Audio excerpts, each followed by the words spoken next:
مش عارفين نفرح بقرار ايقاف كهربا. اول حاجه الزمالكاويه كلهم لازم يبقوا سعداء جدا ان كهربا توقف 12 ماتش وغرامه مليون جنيه. ليه؟ لان هو في حاول بشكل ما الاساءه لنادي الاهانه والاساءه لنادي الزمالك حتى لو بطريقه غير مباشره.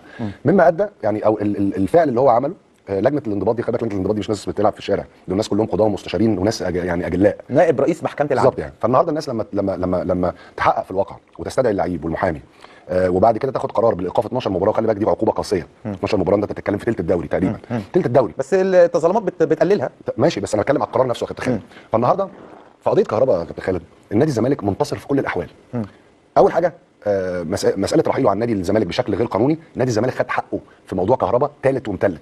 تعرف ان الغرامه دي كانت 33 مليون جنيه، النهارده الغرامه دي توصل اكتر من 100 مليون جنيه. صحيح. والراجل اتوقف 6 شهور ودلوقتي هو معرض للايقاف بسبب ان هو في فيديو بعد مباراه الزمالك والاهلي الاخيره اساء بشكل ما او لمح بالاساءه